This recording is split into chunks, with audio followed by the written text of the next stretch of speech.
Hugh John Mungo Grant is an English actor and film producer. Grant has received a Golden Globe, a BAFTA, and an honorary César for his work.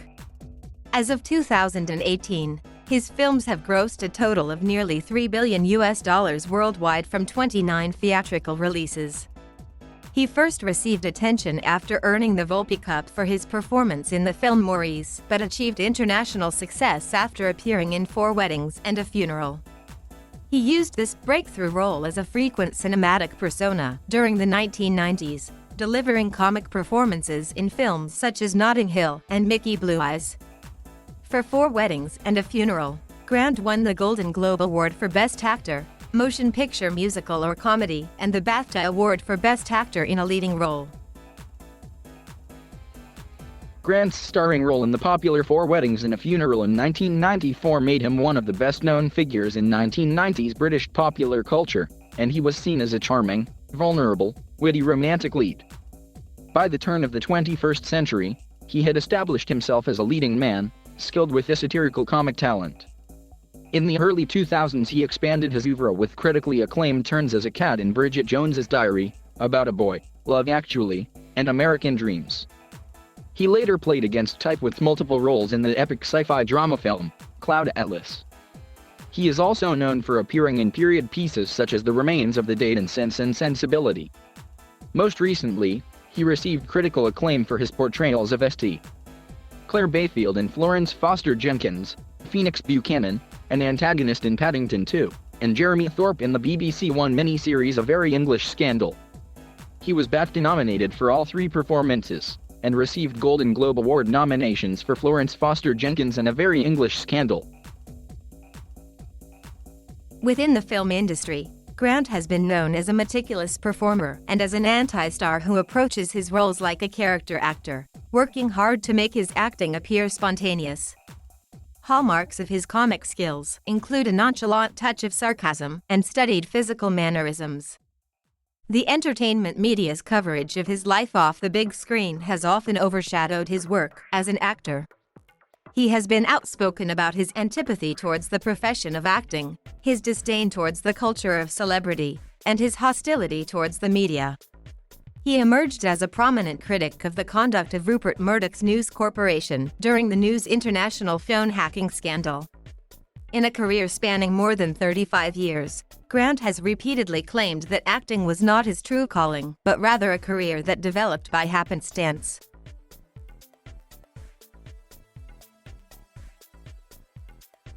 Grant was born on September 9, 1960 at Charing Cross Hospital in Hammersmith, London, the second son of Finbala Susan MacLean and Captain James Murray Grant. His grandfather, Colonel James Murray Grant, DSO, was decorated for bravery and leadership at St. Valery and Cox during World War II. Genealogist Anthony Adolph has described Grant's family history as a colorful Anglo-Scottish tapestry of warriors, empire builders, and aristocracy. His ancestors include William Drummond, 4th Viscount Strathallan, James Stewart, John Murray, 1st Marquess of Athol, Heneage Finch, 1st Earl of Nottingham, Sir Evan Nepean, and a sister of former Prime Minister Spencer Perceval. Grant's father was an officer in the Seaforth Highlanders for 8 years in Malaya and Germany. He ran a carpet firm, pursued hobbies such as golf and painting watercolors, and raised his family in Chiswick, West London, where the Grants lived next to Arlington Park Mansions on Sutton Lane. In September 2006, a collection of Capt.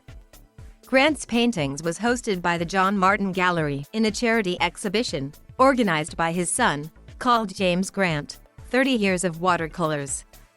His mother worked as a schoolteacher and taught Latin, French and music for more than 30 years in the state schools of West London. She died at the age of 67, 18 months after being diagnosed with pancreatic cancer. On Inside the Actors Studio in 2002, he credited his mother with any acting genes that might have. Both his parents were children of military families, but, despite his parents' backgrounds, he has stated that his family was not always affluent while he was growing up. He spent many of his childhood summers shooting and fishing with his grandfather in Scotland. Grant has an older brother, James Jamie Grant, who is a New York-based investment banker. Grant started his education at Hogarth Primary School in Chiswick, but then moved to St. Peter's Primary School in Hammersmith. He was then educated at an independent preparatory school, Wetherby School. From 1969 to 1978, he attended the independent Latimer Upper School in Hammersmith on a scholarship and played first 15 rugby, cricket, and football for the school. He also represented Latimer on the quiz show, Top of the Form, an academic competition between two teams of 4 secondary school students each. In 1979, he won the Galsworthy Scholarship to New College, Oxford. He studied English and graduated with 2:1 honors. Viewing acting as nothing more than a creative outlet, he joined the Oxford University Dramatic Society and was Fabian in a production of Twelfth Night. He also starred in his first film, Privileged, produced by the Oxford University Film Foundation. Actress Anna Chancellor, who met Grant while she was still at university, has recalled, "I first met Hugh at a party at Oxford. There was something magical about him. He was a star even then, without having done anything." He received an offer from the Courtauld Institute of Art, University of London, to pursue a PhD in the history of art, but decided not to take the offer because he failed to secure a grant.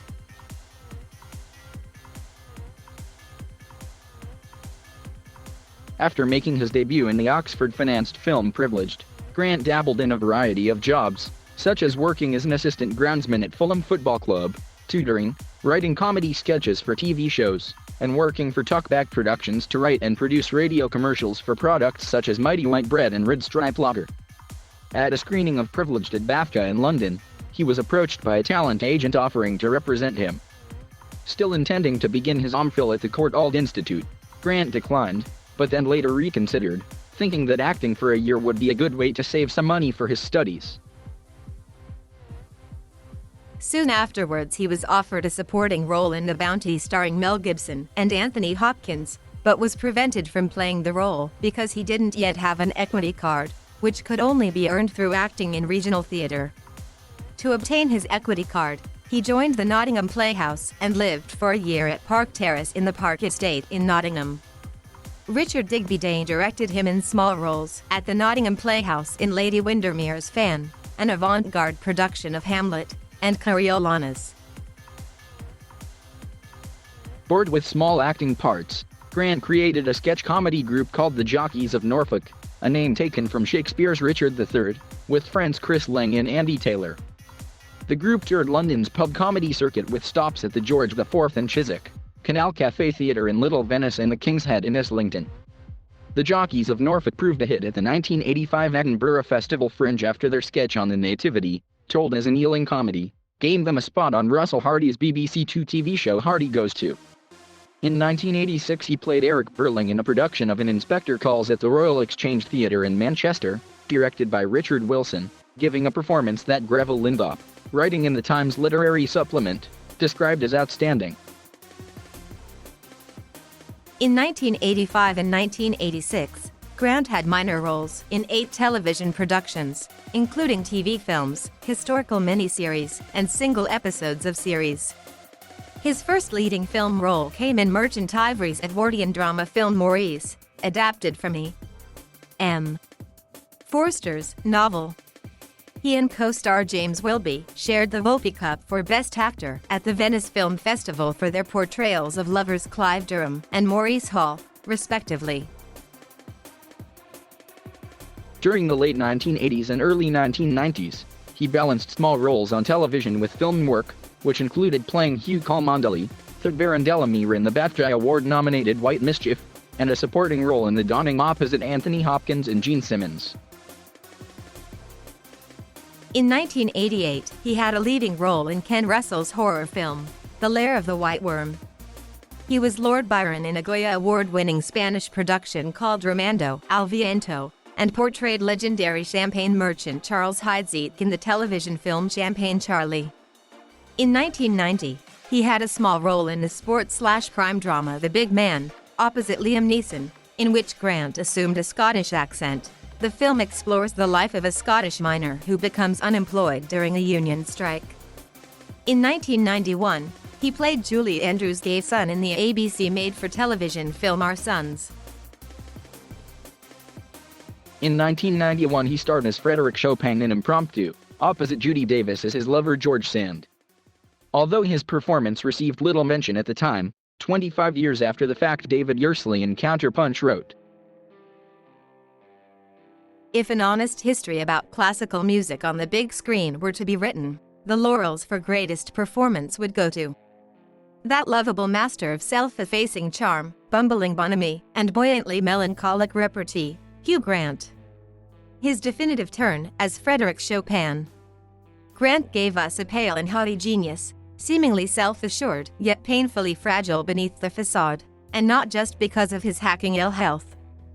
As the rigid yet passionate composer-pianist, Grant has never been funnier or truer. In typical tongue-in-cheek style, Grant later jokingly called many of the productions of his early career Europuddings, where you would have a French script, a Spanish director, and English actors. The script would usually be written by a foreigner, badly translated into English.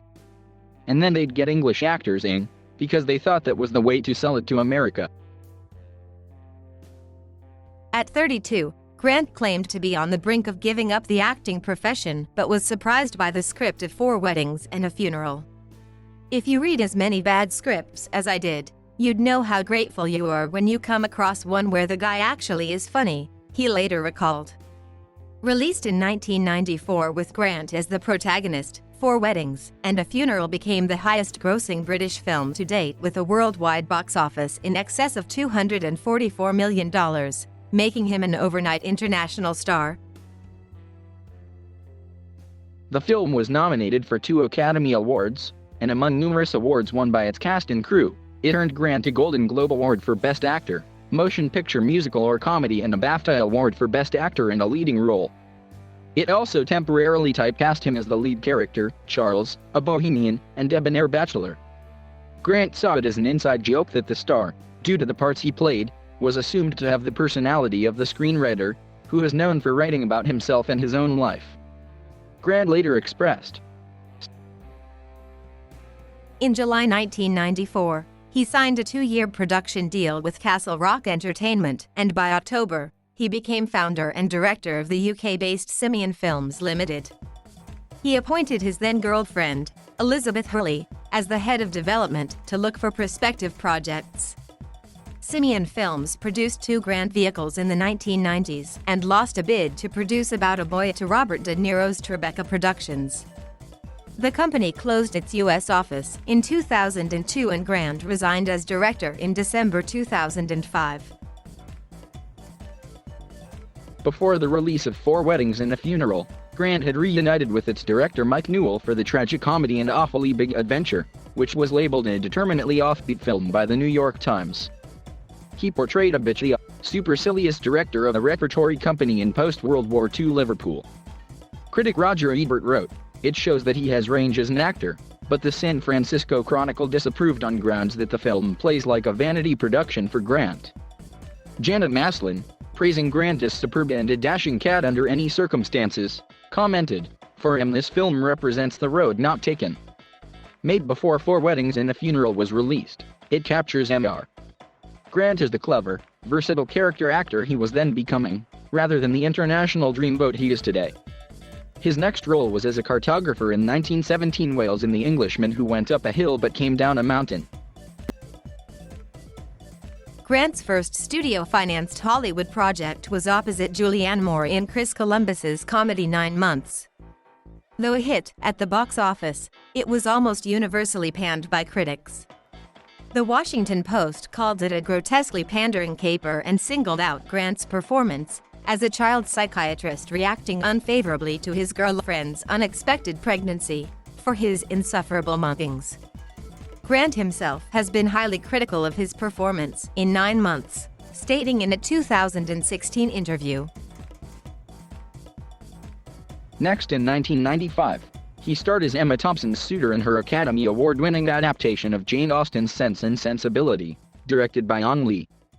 In 1995 he also performed in Restoration. Lisa Schwartzbaum wrote that Grant is having a fine and liberating time playing a supercilious court portrait painter, and Kevin Thomas of Los Angeles Times said he has some delicious moments in the film.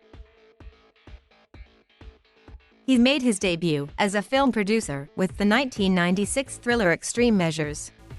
Roger Ebert and Gene Siskel each gave the film 3 out of 4 stars, with Siskel writing Hugh Grant's work in Extreme Measures is a refreshing standout.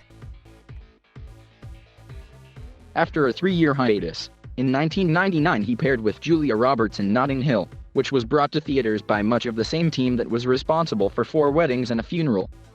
This new working title production displaced 4 Weddings and a Funeral as the biggest British hit in the history of cinema, with earnings equaling $363 million worldwide.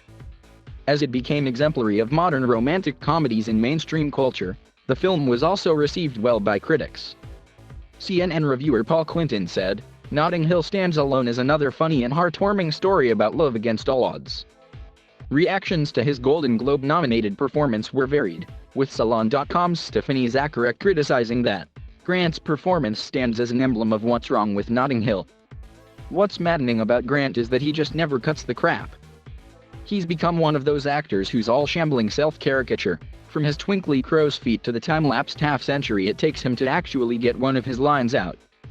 The film provided both its stars a chance to satirize the woes of international notoriety, most noted of which was Grant's turn as a faux journalist who sits through a dull press junket with what the New York Times called a delightfully funny deadpan. Grant also released his second production output, a fish-out-of-water mob comedy Mickey Blue Eyes, that year. It was dismissed by critics, performed modestly at the box office, and garnered its actor-producer mixed reviews for his starring role. Roger Ebert thought, "Hugh Grant is wrong for the role, strikes one wrong note and then another," whereas Kenneth Turan, writing in the Los Angeles Times, said, "If he'd been on the Titanic, fewer lives would have been lost. If he'd accompanied Robert Scott to the South Pole, the explorer would have lived to be 100. That's how good Hugh Grant is at rescuing doomed ventures." While promoting Woody Allen's Small-Time Crooks on NBC's The Today Show in 2000, Grant told host Matt Lauer, "It's my millennium of bastards." Small-Time Crooks starred Grant, in the words of film critic Andrew Saris, as a petty, petulant, Pygmalion art dealer. David is one of the sleaziest and most unsympathetic characters Mr. Allen has ever created. In a role devoid of his comic attributes, the New York Times wrote, Mr.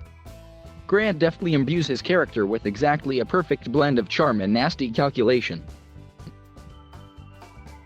In 2000, Grant also joined the supervisory board of IM International Media AG, the powerful Munich-based film and media company.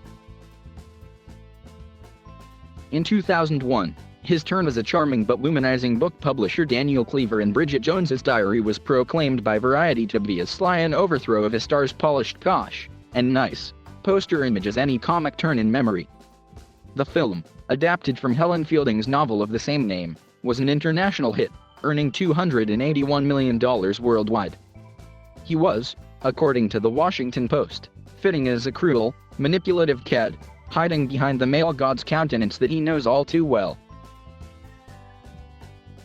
In 2002, Grant's immaculate comic performance as the trust-funded womanizer, Will Freeman, in the film adaptation of Nick Hornby's best-selling novel about a boy received raves from critics.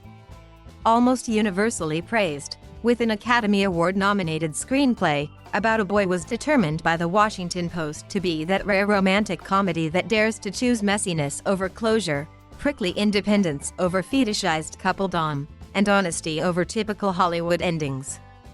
Rolling Stone wrote, "The acid comedy of Grant's performance carries the film, gives this pleasing heartbreaker the touch of gravity it needs," while Roger Ebert observed that the Cary Grant department is understaffed, and Hugh Grant shows here that he is more than a star, he is a resource. Released a day after the blockbuster Star Wars, Episode II, Attack of the Clones, About a Boy was a more modest box office grosser than other successful Grant films, making all of $129 million globally.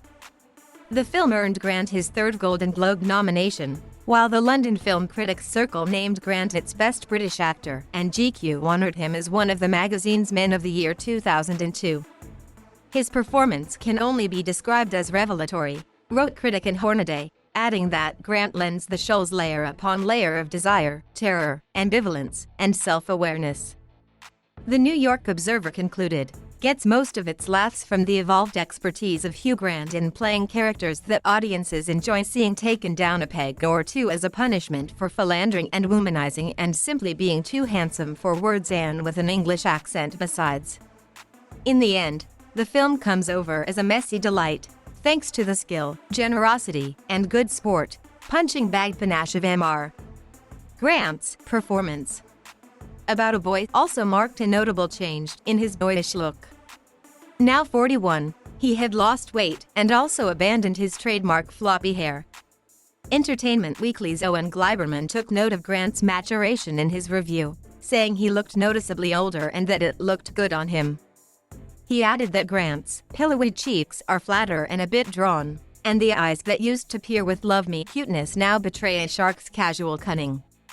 Everything about him is leaner and spikier, but it's not just his surface that's more virile. The nervousness is gone, too.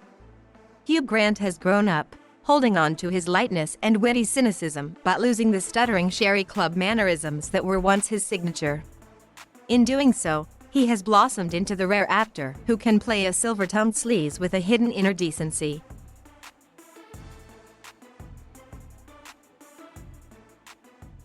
Thank you for watching. Please subscribe.